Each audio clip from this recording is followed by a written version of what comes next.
Hi, my name is Justine Boreham and I'm here to talk to you guys today about classroom management, focusing on the topic bullying. I've been doing a lot of research on this main book called Bullying Interventions in Schools. I believe this book gives a lot of great resources and gives a better understanding of different approaches that we can use in classroom management to prevent the bullying. I'd first like to give a bit of a background and insight of what bullying is, and then we can slowly move forward.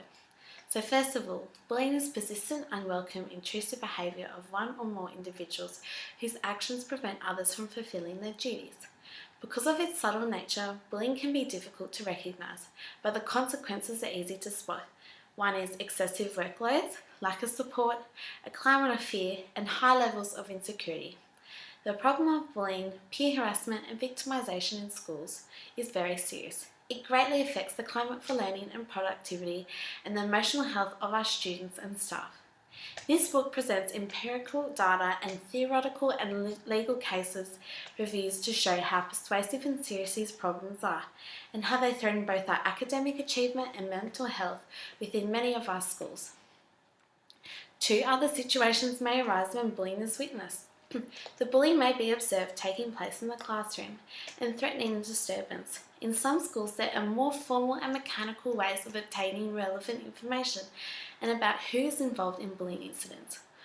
One is the use of the bully audit, a device that enables students to provide written information identifying those who are being bullied or engaging in others. This may be conducted using a bully box. I've made a little one right here. What you do is get all the students to write down their feelings, if they're feeling victimised by anyone, if they feel like they are the bully. This goes in anonymously. The teacher can read it, get a better understanding of how the children are feeling in the classroom, and break up some strategies of what she can do or he can do to reduce this. In some schools, students are advised to provide such information to a nominated staff member. Alternatively, the students in the class may be asked to nominate those who fit the categories of bully of a target. Generally, the informer is allowed to remain anonymous. This approach can be controversial sometimes, and I've read a lot about different views that a lot of teachers believe that this isn't a good thing, and one of the reasons why is some teachers believe it could lead to the school identifying students who would not otherwise be identified as bullies or victims. They may also argue that the procedure can empower students to bring about action that can help establish better peer relations. The main strategies and approaches that you should all take away, and that I believe are the most important ways to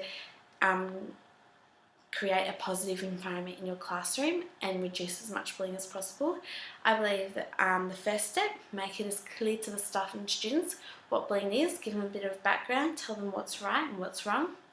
Carry out classroom discussions with students. You need to be as open as possible with the students, and you need to talk about the issues of bullying and especially the kind of rules that you have set out. Have the class compile a list of reasonable guidelines for student behaviour.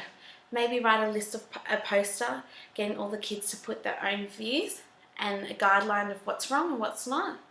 You should always intervene as soon as possible after an act of bullying has been identified, so that the memory of the nature of the offence is present in the bully's mind.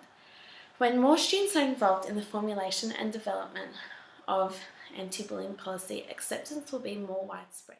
Another positive view is apply positive reinforcement when the child acts constructively or helpfully towards another child, thus setting up habits that are compatible with bullying. The last one, engage in serious talks with the person to be punished. You need to tell them what they have done wrong and what they need to stop doing, and give them other ways to resolve this issue. And if things get really bad, you need to talk to the parents as well, giving the reasons for the actions being taken by the school. So in this book, 3 main points to take away: that teachers will learn how to develop a constructive code of conduct and behaviour. Second, create curriculum that encourages safer schools by addressing the needs and challenges of all students. And lastly, implement cooperative learning strategies that foster student interaction in positive ways. Bullying in classroom prevents students from learning and teachers from teaching. While the victims of bullies need to learn skills to avoid such treatment, the bullies also need to be taught better ways of relating to others. I hope you have gained a further understanding into bullying and have taken away some new strategies for managing a class with bullying. Thank you. And don't forget, no one likes bullying.